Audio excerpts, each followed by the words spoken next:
आप देख रहे हैं खबरदार। खबरदार के इस हिस्से में हम आपको यह बताने वाले हैं कि किस तरीके से पंजशीर घाटी जो है वहां पर तालिबान की एक नहीं चल रही। तालिबानियों ने अफगानिस्तान की 99.5% जमीन पर कब्जा कर लिया है, लेकिन 0.5% जमीन अब भी उसकी पहुंच से बाहर है। वहां तालिबान की हर चाल फेल हुई है और उसके सैकड़ों मुजाहिदीन मारे गए। अफगानिस्तान के 0.5% क्षेत्रफल वाले इस छोटे से हिस्से का नाम है पंजशीर। सुपर पावर अमेरिका का पैकअप करवाने वाला तालिबान पंजशीर प्रांत के आत्मविश्वास और शक्ति से हैरान है। नॉर्दर्न अलायंस के लड़ाके तालिबान को कड़ी टक्कर दे रहे हैं। पंजशीर की जो घाटियां तालिबान के विरोध का प्रतीक बन गई हैं, उन घाटियों में अब आज तक की टीम पहुंच गई है। आज तक के कैमरे में रिकॉर्ड हुई पंजशीर की एक्सक्लूसिव ग्राउंड रिपोर्ट में आज आप देखेंगे और समझेंगे कि आखिर इस इलाके में ऐसी कौन सी खास बात है, वहां का ऐसा कौन सा भूगोल है जिसने तालिबान को न सिर्फ रोक लिया बल्कि बातचीत की टेबल पर आने के लिए मजबूर कर दिया। एक अभेद्य किले में तब्दील हो चुके पंजशीर पर तालिबान का जोर क्यों नहीं चला? यह पहली बार आज तक संवाददाता अहमद नवीद कोविश की एक्सक्लूसिव ग्राउंड रिपोर्ट में देखेंगे, जो उन्होंने सीधे पंजशीर से भेजी।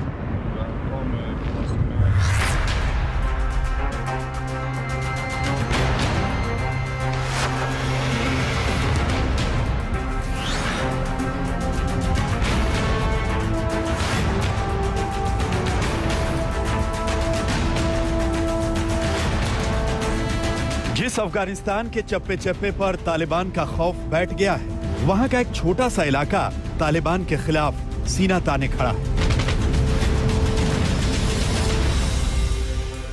ये पंजशीर का इलाका है।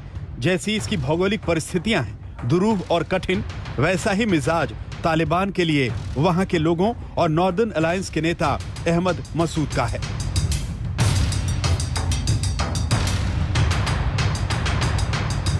तालिबान के लिए वहां पर जीत दुरूह और कठिन है।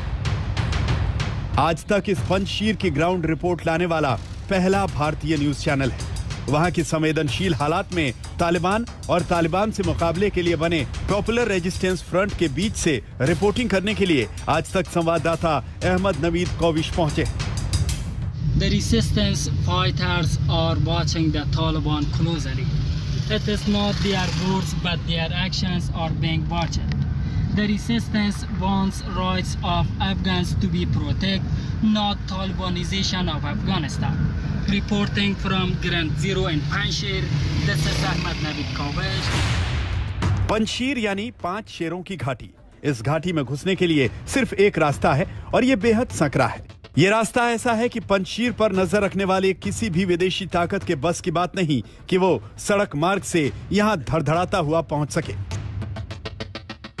इस पंजशीर ने कभी हथियार नहीं डाले। 1980 के दशक से ही सोवियत रूस की सेना के खिलाफ मौजूदा नेता अहमद मसूद के पिता अहमद शाह मसूद के नेतृत्व में लड़ाई लड़ी गई। 1980 के दशक में पंजशीर पर कब्जे के लिए सोवियत रूस की सेना ने 9 बार कोशिश की। हर बार उन्हें निराशा हाथ लगी। 1996 से 2001 के बीच जब तालिबान की सरकार थी, तब भी पंजशीर आजाद रहा। आज जब बाकी अफगानिस्तान में तालिबान का कब्जा हो चुका है, वहां पॉपुलर रेजिस्टेंस फ्रंट के लड़ाके अपना किला बचाए हुए हैं। पॉपुलर रेजिस्टेंस फ्रंट में शामिल होने वाले ज्यादातर नौजवान हैं, सैनिक और पूर्व जिहादी कमांडर हैं, जिन्हें गुलामी मंजूर नहीं और जो ऐसा सिस्टम चाहते हैं जिसमें सबका खुले दिल से स्वागत हो। युद्ध के लिए हमारे पास सारे साजो सामान और सेना है और हम किसी भी रास्ते से घुसने वाले तालिबानियों से निपटने के लिए तैयार हैं, चाहे वो अमन के लिए आए या युद्ध के लिए। अफगान सेना के साथ रहकर हम अपना मकसद हासिल नहीं कर सके। अब हम अपने वतन की रक्षा करना चाहते हैं और उसे आज़ाद करने के लिए हम पॉपुलर रेजिस्टेंस फ्रंट में शामिल हुए हैं। वैसे इस बार पंजशीर के योद्धाओं की चुनौती बड़ी है। तालिबान अभी पंजशीर के भीतर दाखिल तो नहीं हो पाया है, लेकिन पंजशीर को तालिबान के लड़ाकों ने घेर जरूर रखा है। जब भी हमें लड़ाई और पंजशीर पर कब्जे का हुक्म मिलेगा, हम एक दिन में ही पंजशीर में दाखिल हो जाएंगे। लेकिन मुल्ला हैबतुल्लाह ने अब तक हुक्म नहीं दिया है। हम आतंकवादी नहीं, हम वही करते हैं जो इस्लाम कहता है। पंजशीर को लेकर इस तरह के बड़बोलेपन तालिबान के छोटे स्तर के लड़ाके भले ही दिखा लें, लेकिन तालिबान के नेतृत्व की ओर से सुलह समझौते की गुंजाइश तलाशी जा रही है, क्योंकि तालिबान को पता है कि अहमद मसूद से संग्राम मोल लेने का मतलब क्या है। अभी तो फोकस पंजशीर की तरफ है। हालात अभी कैसे उभरते हैं वो किसी को नहीं मालूम है। मेरे को तो कभी ये भी लगता है कि शायद और रिबेलियन शुरू हो सकते हैं, रेजिस्टेंस मूवमेंट शुरू हो सकते हैं। एक को देख के दूसरे को हो सकता है, हजारा एरिया में हो सकता है। और साथ ही मैं तो बोलता हूँ नंगरहार में शुरुआत हुई थी, तो अगर ये कहीं से इनको स्पार्क मिलेगा, और अगर स्पार्क इनको जब मिल सकता है कि अगर इन्होंने कोई वहाँ पर पंजशीर में कोई गलत काम किया, क्योंकि अहमद शाह मसूद, जो लेट अहमद शाह मसूद है, वो आइकॉनिक फिगर हैं। उनके बेटे के साथ या पंजशीर वालों के साथ उनको डील करने में बहुत ही डिप्लोमेटिक तरीके से, और जो बार बार तालिबान बोल रहा है मिलिट्री तरीके से हम उनको डील करेंगे, मेरे ख्याल उसके फॉलोआउट्स काफी हो सकते हैं, और ये एक रिजेंटमेंट और भी हो सकता है पूरे कंट्री में शुरू, तो वो हमारे लिए फायदेमंद रहेगा अगर होता है। अहमद मसूद खुद पंजशीर में मौजूद हैं और उन्होंने खुले तौर पर तालिबान को चेतावनी जारी की है। I am in my sanctuary. I am in my stronghold, Panjshir Valley. The people of Panjshir Valley are very much united, and they want to defend, and they want to fight, and they want to resist against any totalitarian regime, against any belief that wants to enforce their own belief and ideology upon the people. The people in here are just a small portion of the people of Afghanistan. In the geography of Panjshir is the smallest province in the whole Afghanistan. But what we are standing for right now, it's for the whole country. It's for sovereignty. It's for peace. It's for people. Panjshir पूरी तरह तालिबान के खिलाफ मैदान में डटा हुआ है। बीते दिनों तालिबान की ओर से घुसपैठ की कोशिश का जवाब गोलियों से मिला था।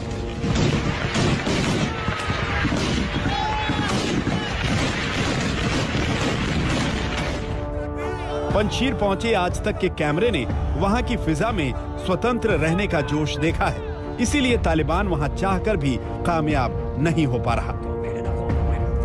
This is Afghanistan, Panjshir province, a province that the Taliban have not yet been able to seize, and the popular resistance force led by Ahmad Masood are monitoring any Taliban movement.